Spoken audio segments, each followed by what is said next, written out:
Hello दोस्तों, नमस्कार। स्वागत है आप सभी का एपेक्स पॉइंट में। दोस्तों, आज के सेशन में हम 15 से 21 अप्रैल तक के मोस्ट सिलेक्टेड करंट अफेयर्स करेंगे और ये सभी आपके एग्जाम पॉइंट ऑफ व्यू से मोस्ट इंपॉर्टेंट रहने वाले। तो चलिए शुरू करते हैं। तो दोस्तों, आज का हमारा पहला प्रश्न है, हाल ही में किस देश ने क्रिप्टो करेंसी भुगतान पर प्रतिबंध लगा दिया है? तो बताइए। तो इसका आंसर होगा आपका ऑप्शन नंबर सी, यानी तुर्की देश। तुर्की देश ने अभी हाल ही में क्रिप्टो करेंसी पर प्रतिबंध लगा दिया है। तो ऑप्शन नंबर सी आपका सही होगा, तुर्की। इससे रिलेटेड डिटेल देखते हैं। तो सेंट्रल बैंक ऑफ तुर्की ने खरीद के लिए क्रिप्टो मुद्राओं के उपयोग पर प्रतिबंध लगा दिया और इसके बाद से बिटकॉइन मुद्रा में 4% तक की गिरावट आई। कितने परसेंट? 4%। चलिए अगला प्रश्न करते हैं। अगला प्रश्न है हमारा, एशियाई कुश्ती चैंपियनशिप में 53 किलोग्राम भार वर्ग में निम्न में से किस स्टार पहलवान ने स्वर्ण पदक जीता है? तो इसका आंसर होगा आपका ऑप्शन नंबर ए, यानी विनेश फोगाट। विनेश फोगाट ने एशियाई कुश्ती चैंपियनशिप 53 किलोग्राम भार, कितना? 53 किलोग्राम भार में स्वर्ण पदक जीता है। तो ऑप्शन नंबर ए आपका सही होगा। और दोस्तों, अगर आपने अभी तक चैनल सब्सक्राइब नहीं किया तो प्लीज़ चैनल को सब्सक्राइब करके बेल आइकन को प्रेस कर दें ताकि आपको नए वीडियो की नोटिफिकेशन मिल सके। चलिए अगला इससे रिलेटेड डिटेल देखते हैं। तो इस प्रतियोगिता में ताइपे की मेघ हसआन हसीस पर विनेश की यह दूसरी जीत है और विनेश फोगाट हरियाणा के भिवानी जिले में आती हैं। कहाँ से? हरियाणा के भिवानी जिले की हैं। चलिए अगला प्रश्न करते हैं। अगला प्रश्न है हमारा, ओडिशा में किस नदी पर 110 करोड़ रुपए की रोपेक्स जेटी परियोजना बनेगी? तो बताइए, बहुत ही अच्छा क्वेश्चन है। तो इसका आंसर होगा आपका ऑप्शन नंबर डी, घाघरा नदी पर। कौन सी नदी पर? घाघरा नदी पर। और ये उड़ीसा में है। कहाँ? उड़ीसा में है। तो उड़ीसा में घाघरा नदी पर रोपेक्स जेटी परियोजना बनाई जाएगी। तो ऑप्शन नंबर डी आपका सही होगा। इससे रिलेटेड डिटेल देखते हैं। तो इसके बनने से सड़क मार्ग से जो दूरी तय करने में यात्रियों को अभी 6 घंटे का समय लगता है। कितने घंटे का? 6 घंटे का समय, और जल मार्ग के द्वारा महज 1 घंटे में पूरा हो जाएगा। तो ये परियोजना बहुत ही महत्वपूर्ण है। चलिए अगला प्रश्न करते हैं। अगला प्रश्न है हमारा, भारत ने कजाकिस्तान के अलमाटी में एशियाई कुश्ती चैंपियनशिप में महिला वर्ग में कुल कितने पदक जीते हैं? तो इसका आंसर होगा आपका ऑप्शन नंबर सी, यानी 7। कुल 7 पदक जीते हैं। तो ऑप्शन नंबर सी आपका सही होगा।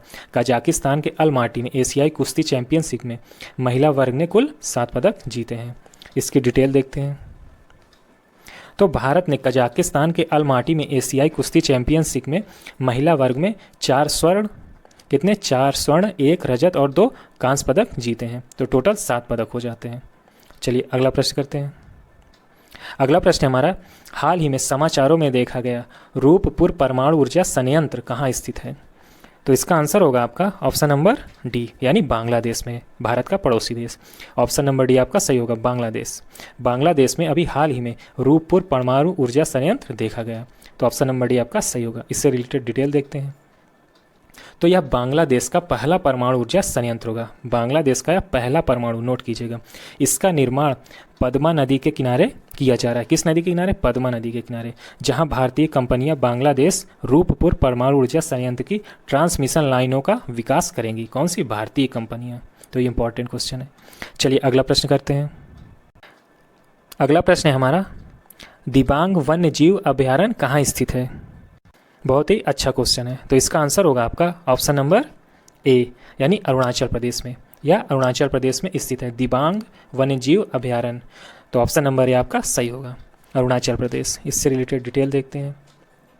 तो यह भारत के 8 वन्यजीव अभ्यारण्यों में से एक है। कौन सा? दिबांग। और इसका नाम ब्रह्मपुत्र नदी की सहायक नदी दिबांग नदी पर रखा गया है। ब्रह्मपुत्र नदी की सहायक नदी कौन सी है? दिबांग नदी। ये पॉइंट भी नोट कीजिए। और इसी पर इस अभ्यारण्य का नाम रखा गया है। चलिए अगला प्रश्न करते हैं।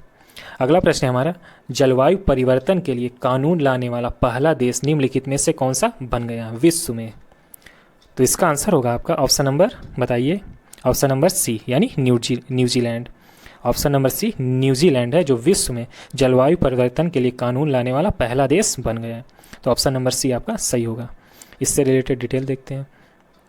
तो न्यूजीलैंड वित्तीय क्षेत्र के लिए जलवायु परिवर्तन कानून लागू करने वाला विश्व का पहला देश बन गया है। विश्व का पहला देश है। Important question. अगला प्रश्न करते हैं। अगला प्रश्न है हमारा, निम्न में से किस देश ने स्वेज नहर को अवरुद्ध करने के बाद एवर गिवन शिप को जब्त कर लिया है? और अभी हाल ही में ये घटना हुई है। तो इसका आंसर होगा दोस्तों ऑप्शन नंबर बी, मिस्र ने। मिस्र ने ऐसा किया है। मिस्र ने अभी स्वेज नहर को अवरुद्ध होने पर एवर गिवन शिप, ये एवर गिवन शिप है जो वहाँ फंस गई थी, कहाँ, स्वेज नहर में। तो इसके कारण मिस्र ने इसे जब्त कर लिया है। इससे रिलेटेड डिटेल देखते हैं। तो समुद्री जहाज को वहाँ की अदालत के आदेशों के बाद तब तक के लिए जब्त किया गया है जब तक कि इस जहाज़ के मालिक 900 मिलियन अमेरिकी डॉलर के जुर्माने के रूप में नहीं भरते। और यह समुद्री जहाज़ 23 मार्च 2021 की सुबह स्वेज नहर में फंस गई थी और इससे बहुत ही नुकसान भी हुआ था। चलिए अगला प्रश्न करते हैं। अगला प्रश्न हमारा, विजडन अलमैनाक ने 2010 वाले दशक का सर्वश्रेष्ठ वनडे क्रिकेटर किसे चुना है? तो बताइए आप। तो इसका आंसर होगा आपका ऑप्शन नंबर डी, यानी विराट कोहली को विजडन अलमैनाक 2010 दशक का सर्वश्रेष्ठ वनडे क्रिकेटर चुना गया है। तो ऑप्शन नंबर डी आपका सही होगा, विराट कोहली। रिलेटेड डिटेल देखते हैं। तो विजडन की इस सर्वश्रेष्ठ क्रिकेटर्स की लिस्ट में आने वाला विराट कोहली तीसरे नंबर के भारतीय खिलाड़ी हैं। कौन से नंबर के? तीसरे नंबर के। चलिए अगला प्रश्न करते हैं। अगला प्रश्न है हमारा, भारत के पहले मानवयुक्त अंतरिक्ष मिशन अर्थात गगनयान में सहयोग के लिए इसरो और किस देश की अंतरिक्ष एजेंसी ने 15 अप्रैल सन 2021 को एक समझौते पर हस्ताक्षर किए हैं? बहुत ही इंपॉर्टेंट क्वेश्चन। तो इसका आंसर होगा दोस्तों ऑप्शन नंबर डी, यानी France. Option number D France होगा, ना कि जर्मनी या जापान। तो ऑप्शन नंबर डी सही होगा। तो गगनयान जो मिशन है इसमें सहयोग के लिए इसरो के साथ फ्रांस ने सहयोग दिया है। और इससे रिलेटेड डिटेल देखते हैं। तो भारत की स्वतंत्रता की 75वीं वर्षगांठ के उपलक्ष्य में भारतीय भूमि से अंतरिक्ष यात्रियों को भेजने की योजना है और कोविड-19 के कारण इस मिशन में विलंब होगा। प्रश्न है हमारा, निम्नलिखित में से किस संगठन ने DGFT व्यापार सुविधा मोबाइल ऐप विकसित किया है? तो इसका आंसर होगा आपका ऑप्शन नंबर ए, यानी टाटा कंसल्टेंसी सर्विस अर्थात TCS ने इसे विकसित किया है। किसे? DGFT व्यापार सुविधा। तो ऑप्शन नंबर ए आपका सही होगा। इससे रिलेटेड डिटेल देखते हैं। तो DGFT अर्थात विदेश व्यापार महानिदेशालय के निर्देश के आधार पर TCS ने इसे विकसित किया है और यह मदद अनुरोध को ट्रैक करने के लिए वास्तविक समय व्यापार नीति अपडेट, सूचनाएं, आवेदन स्थिति अलर्ट प्रदान करता है। तो ये थी इसकी डिटेल। चलिए अगला प्रश्न करते हैं। अगला प्रश्न है हमारा, भारत में भीम जयंती कब मनाई जाती है?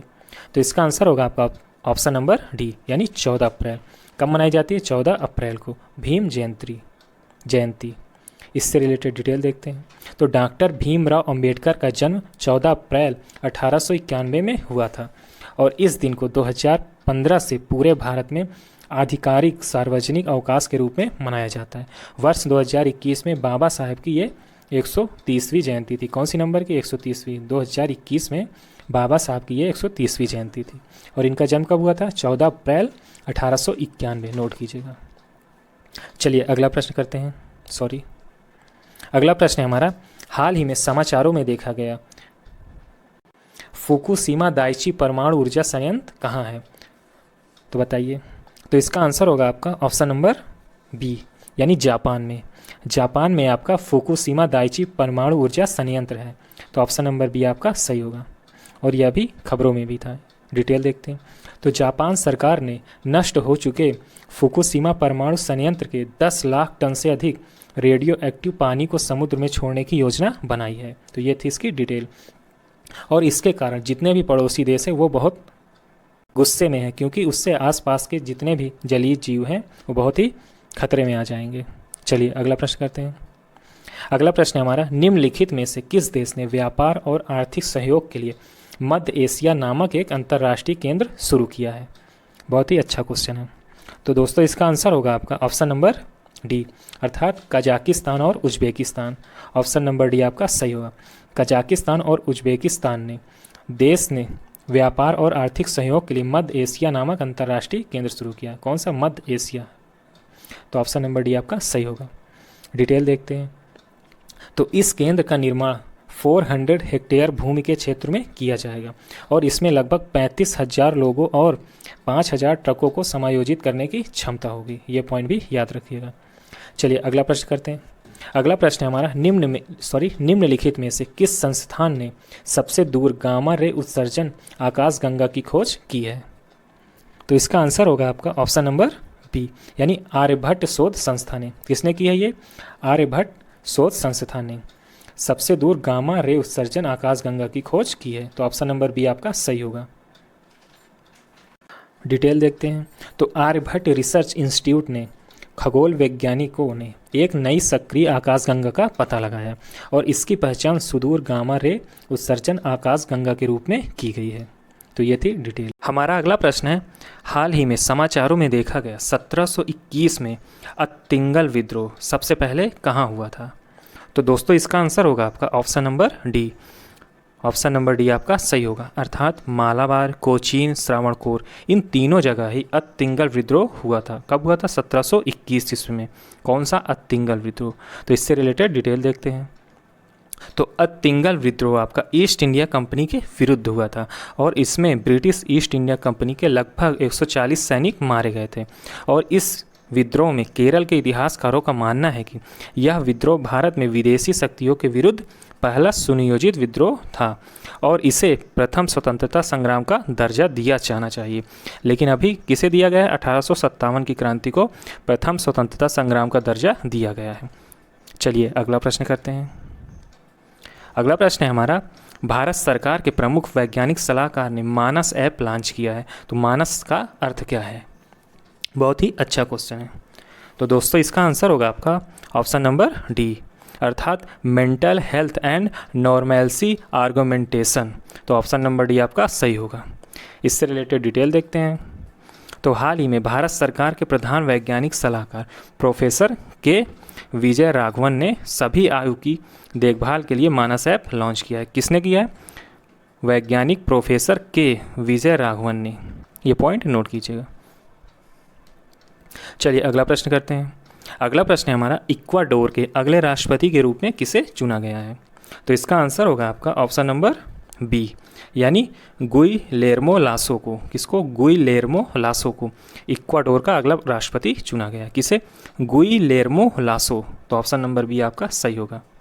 इससे रिलेटेड डिटेल देखते हैं।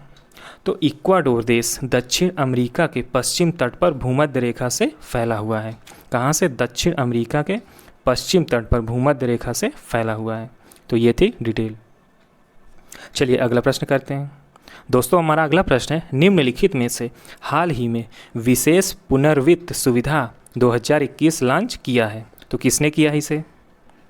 तो दोस्तों इसका आंसर होगा आपका ऑप्शन नंबर ए, अर्थात नेशनल हाउसिंग बैंक। किसने लॉन्च किया है? नेशनल हाउसिंग बैंक ने। तो ऑप्शन नंबर ए आपका सही होगा। क्या लॉन्च किया है? विशेष पुनर्वित्त सुविधा। विशेष पुनर्वित्त सुविधा, ध्यान दीजिएगा। किसने किया है? National housing bank. तो ऑप्शन नंबर ए आपका सही होगा। डिटेल देखते हैं। तो इस कार्यालय का मुख्य उद्देश्य है आवास वित्त कंपनियों और अन्य योग्य प्राथमिक ऋण संस्थाओं को अल्पकालिक पुनर्वित्त सहायता देना। तो ये है इसका काम। चलिए अगला प्रश्न करते हैं। प्रश्न है हमारा, हाल ही में खबरों में रहा गंगावरम पोर्ट कहाँ है? तो गंगावरम पोर्ट आपका आंध्र प्रदेश में है, अर्थात ऑप्शन नंबर डी आपका सही होगा। गंगावरम पोर्ट आपका आंध्र प्रदेश में है। तो ऑप्शन नंबर डी आपका सही है। तो ये साउथ में पड़ता है। इससे रिलेटेड डिटेल देखते हैं। तो यह बंदरगाह आंध्र प्रदेश के विशाखापत्तनम में स्थित है और यह भारत का सबसे गहरा बंदरगाह है। ये पॉइंट भी नोट कीजिएगा। कौन सा? गंगावरम पोर्ट आपका सबसे गहरा पोर्ट है। चलिए अगला प्रश्न करते हैं। प्रश्न है हमारा, किसको दूसरे सर्वोच्च फ्रांसीसी नागरिक सम्मान से सम्मानित किया गया है, जिसे honour of the knight of the order of arts and letters का सम्मान कहा जाता है? तो दोस्तों इसका आंसर होगा आपका ऑप्शन नंबर ए, यानी गुनीता मोंगा को। किसे दिया गया है? गुनीता मोंगा को। और ये क्वेश्चन बहुत ही इंपॉर्टेंट है, क्योंकि जब भी किसी भारतीय को विदेश में कोई सम्मान मिलता है तो वो क्वेश्चन इंपॉर्टेंट हो जाता है और एग्ज़ाम में पूछा भी जाता है। डिटेल देखते हैं। तो प्रसिद्ध फिल्म निर्माता गुनीत मोंगा को 13 अप्रैल 2021 को फ्रांस के राजदूत की ओर से भारत में फ्रांस के राजदूत द्वारा सम्मानित किया जाएगा। तो ये थी डिटेल। चलिए अगला प्रश्न करते हैं। अगला प्रश्न है हमारा, हाल ही में खबरों में रहा गढ़बाला रडार स्टेशन कहाँ स्थित है? तो इसका आंसर होगा आपका ऑप्शन नंबर डी, अर्थात तिब्बत में स्थित है। ऑप्शन नंबर डी सही होगा, तिब्बत में गढ़बाला रडार स्टेशन आपका तिब्बत में स्थित है। तो ऑप्शन नंबर डी आपका सही होगा। इससे रिलेटेड डिटेल देखते हैं। तो 5374 मीटर की ऊंचाई पर स्थित यह दुनिया का सबसे ऊंचा मैनुअल रूप से संचालित रडार स्टेशन है और गढ़वाल रडार स्टेशन तिब्बत के सुदूर हिमालय क्षेत्र में स्थित है। तो ये थी डिटेल। चलिए अगला प्रश्न करते हैं। प्रश्न है हमारा, भारत और किस देश के बीच संयुक्त सैन्य अभ्यास काजिंद आयोजित किया जाता है? काजिंद, तो इसका आंसर होगा आपका option number B, Kazakhstan. Option number B, Kazakhstan. तो भारत और कजाकिस्तान के बीच काजिंद युद्धाभ्यास किया जाता है। काजिंद से आप कजाकिस्तान रिलेट कर सकते हैं। तो ऑप्शन नंबर बी आपका सही होगा। डिटेल देखते हैं। तो हाल ही में भारत के रक्षा मंत्री राजनाथ सिंह ने नई दिल्ली में कजाकिस्तान गणराज्य के रक्षा मंत्री लेफ्टिनेंट जनरल नूरलान बायेव के साथ द्विपक्षीय वार्ता की है। चलिए अगला प्रश्न करते हैं। प्रश्न है हमारा, निम्नलिखित में से किसने उत्तराखंड में water sports and adventure institute WSAI की स्थापना की है? तो दोस्तों इसका आंसर होगा आपका ऑप्शन नंबर ए, यानी भारत तिब्बत सीमा पुलिस ITBP। किसने की है? ITBP ने क्या की है? WSAI की स्थापना की है। तो ऑप्शन नंबर ए आपका सही होगा। डिटेल देखते हैं। चलिए अगला प्रश्न करते हैं। निम्नलिखित में से कौन सा भारत सरकार के वंदे भारत मिशन अर्थात VBM का वर्णन करता है?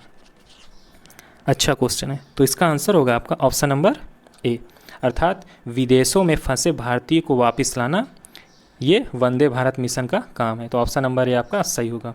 और जिस प्रश्न से रिलेटेड डिटेल इंपॉर्टेंट होगा उसे अवश्य कराया जाएगा, तो आप टेंशन मत लीजिए।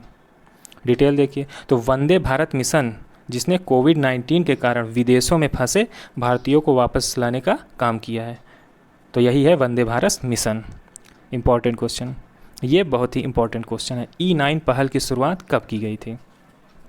तो दोस्तों इसका आंसर होगा आपका option number C, option number C, यानी 1993 में E9 की स्थापना की गई थी। और E9 में ई का अर्थ होता है, डिटेल देखते हैं, एजुकेशन। इसे 1993 में दिल्ली भारत के EFA शिखर सम्मेलन में लॉन्च किया गया था। किसमें? EFA शिखर सम्मेलन में। E9 आपका 9 देशों का मंच है और इसे यूनेस्को की पहल सभी के लिए शिक्षा के लक्ष्यों को प्राप्त करने के लिए बनाया गया था। सभी के लिए शिक्षा, और किसके द्वारा? यूनेस्को की एक पहल है। E9 में ई का अर्थ एजुकेशन होता है। क्या होता है? एजुकेशन। इससे भी क्वेश्चन बनता है। और E9 में 9 देशों शामिल है। कितने? 9 देश। और वो 9 देश हैं ब्राज़ील, बांग्लादेश, चीन, मिस्र, Indonesia, Bharat, Pakistan, Mexico, Nigeria. ये जितने भी पॉइंट बताए गए हैं बहुत ही इंपॉर्टेंट है, तो इसे अवश्य याद कर लीजिएगा। इससे एग्ज़ाम में प्रश्न पूछा जा सकता है कि E9 में ई क्या है या 9 में देश कितने हैं, तो बहुत ही इंपॉर्टेंट था, इसे ज़रूर याद कर लीजिएगा। और ये किसके पहल में था? तो ये यूनेस्को की एक पहल है। चलिए अगला प्रश्न करते हैं। प्रश्न है हमारा, निम्नलिखित में से किस राज्य सरकार ने उन्नत पुरातन प्रबंधन प्रणाली अर्थात AAMS का उद्घाटन किया है? तो दोस्तों इसका आंसर होगा आपका ऑप्शन नंबर ए, अर्थात गोवा राज्य। ऑप्शन नंबर ए, गोवा राज्य ने उन्नत पुरातन प्रणाली का उद्घाटन किया है। किसका? उन्नत पुरातन प्रणाली प्रबंधन का। तो ऑप्शन नंबर ए आपका सही होगा।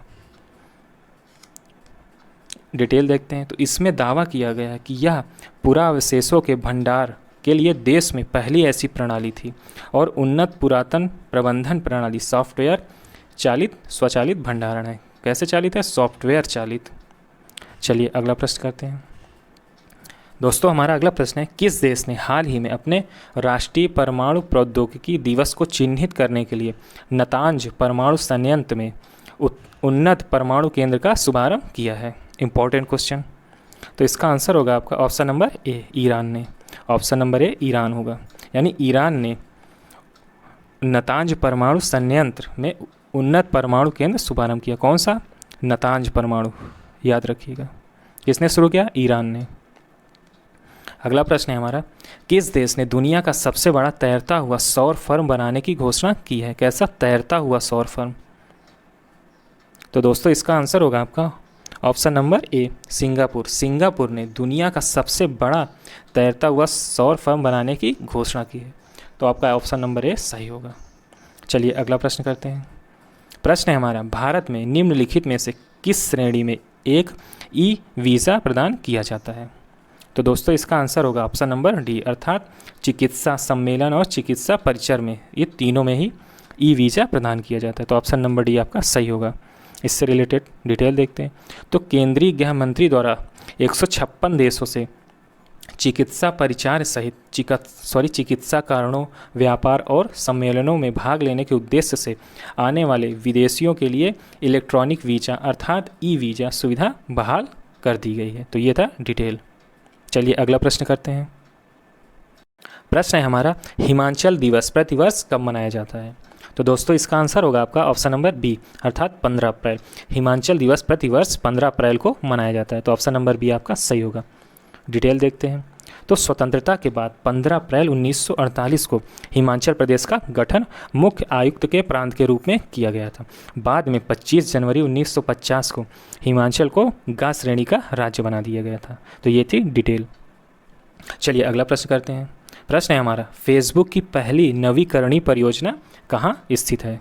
तो इसका आंसर होगा आपका ऑप्शन नंबर बी, कर्नाटका राज्य। कर्नाटका राज्य में फेसबुक की पहली नवीकरणीय परियोजना स्थित है। तो ऑप्शन नंबर बी आपका सही होगा। डिटेल देखते हैं। तो हाल ही में फेसबुक ने क्लीन मैक्स नामक एक स्थानीय फर्म से भारत में नवीकरणीय ऊर्जा खरीदने के लिए एक समझौते पर हस्ताक्षर किए हैं और यह भारत में फेसबुक की पहली नवीकरणीय परियोजना है और इसकी क्षमता कितनी है? तो 32 मेगावाट है। ये पॉइंट भी नोट कीजिएगा। और ये कर्नाटका राज्य में। चलिए अगला प्रश्न करते हैं। राष्ट्रीय स्टार्टअप सलाहकार परिषद की पहली बैठक की अध्यक्षता किसने की थी? तो इसका आंसर होगा आपका ऑप्शन नंबर डी, यानी पीयूष गोयल। पीयूष गोयल ने राष्ट्रीय स्टार्टअप सलाहकार परिषद के पहली बैठक की अध्यक्षता की थी। तो आंसर होगा आपका option number D, Piyush Goyal. Detail देखते हैं। तो पीयूष गोयल वाणिज्य और उद्योग मंत्री हैं और इन्होंने राष्ट्रीय स्टार्टअप सलाहकार परिषद की पहली बैठक की अध्यक्षता की है। ये थी डिटेल। चलिए अगला प्रश्न करते हैं। प्रश्न है हमारा, हाल ही में किस मंत्रालय ने इट स्मार्ट सिटी चैलेंज और transport for all challenge launch किया है? तो इसका आंसर होगा आपका ऑप्शन नंबर सी, अर्थात आवास और शहरी मामलों के मंत्रालय। ऑप्शन नंबर सी सही होगा।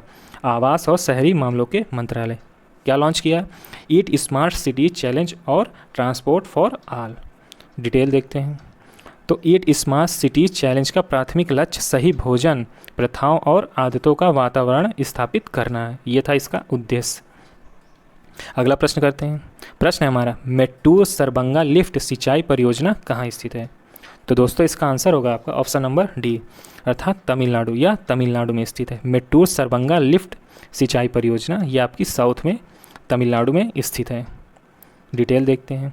तो इस परियोजना का उद्देश्य है मेट्टूर जलाशय के अधिशेष जल से 100 टैंकों, झीलों और तालाबों के माध्यम से ईदापड़ी, ओमालूर, शंकरगिरी और मेट्टूर तालुकों की 4200 एकड़ भूमि को सिंचित करना है। तो ये है इस परियोजना का उद्देश्य। मेट्टूर सरबंगा लिफ्ट सिंचाई परियोजना का उद्देश्य है। अगला प्रश्न करते हैं। दोस्तों हमारा अगला प्रश्न है, निम्नलिखित में से कौन सा संगठन विशेष आहरण अधिकार नामक पूरक विदेशी मुद्रा आरक्षित संपत्ति रखता है? तो इसका आंसर होगा आपका ऑप्शन नंबर ए, अंतर्राष्ट्रीय मुद्रा कोष अर्थात IMF।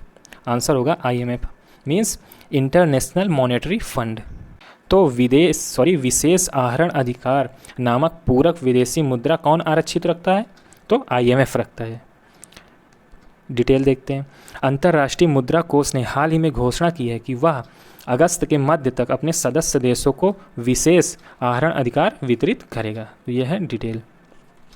अगला प्रश्न करते हैं। प्रश्न है हमारा, रोपेक्स जेटी परियोजना किस नदी पर स्थापित की जाएगी? तो दोस्तों इसका आंसर होगा आपका ऑप्शन नंबर सी। कौन सा ऑप्शन नंबर सी, अर्थात घाघरा नदी। ये आपकी घाघरा नदी पर स्थापित की जाएगी। कौन सी? रोपेक्स जेटी परियोजना। नोट कीजिएगा, रोपेक्स जेटी परियोजना ये आपकी घाघरा नदी पर स्थापित की जाएगी। तो ऑप्शन नंबर सी आपका सही होगा। डिटेल देखते हैं। तो हाल ही में पत्तन पोत परिवहन और जल मार्ग मंत्रालय ने सागर माला पहल के तहत, किस पहल के तहत? सागर माला पहल के तहत ऑल वेदर रोपेक्स अर्थात roll on roll of passenger jetty के निर्माण के लिए प्रशासनिक स्वीकृति दे दी है और उड़ीसा में घाघरा नदी पर रोपेक्स जेटी परियोजना स्थापित की जाए। कहाँ? उड़ीसा में। तो आपकी घाघरा नदी कहाँ है? उड़ीसा में। ये पॉइंट भी नोट कीजिएगा, रोपेक्स जेटी परियोजना। चलिए अगला प्रश्न करते हैं। प्रश्न है हमारा, विश्व हीमोफीलिया दिवस अर्थात वर्ल्ड हीमोफीलिया डे निम्न में से किस दिन मनाया जाता है? तो इसका आंसर होगा आपका ऑप्शन नंबर बी, यानी 17 अप्रैल। प्रत्येक वर्ष 17 अप्रैल को विश्व, ध्यान दीजिएगा, विश्व हीमोफीलिया दिवस मनाया जाता है। डिटेल देखते हैं। तो इस दिन का उद्देश्य है हीमोफीलिया रोग और रक्त बहने संबंधी अन्य बीमारियों के प्रति लोगों को जागरूक फैलाना है या लोगों को जागरूक करना है। वर्ल्ड फेडरेशन हीमोफीलिया के संस्थापक कौन है? फ्रैंक स्नाबेल के जन्मदिन के अवसर पर यह मनाया जाता है। किसके? फ्रैंक स्नाबेल। ये पॉइंट नोट कीजिएगा, इन्हीं के जन्मदिन पर यह मनाया जाता है। कब हुआ था? 17 अप्रैल को। चलिए अगला प्रश्न करते हैं। प्रश्न है हमारा, हाल ही में किस मंत्रालय ने जेंडर संवाद कार्यक्रम लॉन्च किया है? तो इसका आंसर होगा आपका ऑप्शन नंबर, कौन सा? ऑप्शन नंबर सी, ग्रामीण विकास मंत्रालय ने। ऑप्शन नंबर सी आपका सही होगा। ग्रामीण विकास मंत्रालय ने जेंडर संवाद कार्यक्रम लॉन्च किया है। कौन सा? जेंडर संवाद। किसने? ग्रामीण विकास मंत्रालय ने। तो ऑप्शन नंबर सी आपका सही होगा। डिटेल देखते हैं। तो यह दीनदयाल अंत्योदय योजना, राष्ट्रीय ग्रामीण आजीविका मिशन और initiative for what's work to advance women and girls in the economy के बीच का एक संयुक्त उद्यम है। तो ये थी डिटेल। चलिए अगला प्रश्न करते हैं। अगला प्रश्न है हमारा, राष्ट्रीय लोक दिवस निम्नलिखित में से किस दिन मनाया जाता है? तो इसका आंसर होगा आपका ऑप्शन नंबर सी, यानी 21 मार्च। 21 मार्च को राष्ट्रीय लोक दिवस मनाया जाता है। राष्ट्रीय लोक दिवस 21 मार्च को। तो ऑप्शन नंबर सी आपका सही होगा। डिटेल देखते हैं। तो यह दिन उन लोक सेवकों को समर्पित है जो कि देश की प्रगति के लिए कार्य करते हैं, साथ ही नीति निर्माण में भी अपना महत्वपूर्ण भूमिका निभाते हैं। चलिए अगला प्रश्न करते हैं। प्रश्न है हमारा, आपात ऋण सुविधा गारंटी योजना अर्थात ECLGS में निम्नलिखित में से कौन सा क्षेत्र शामिल है?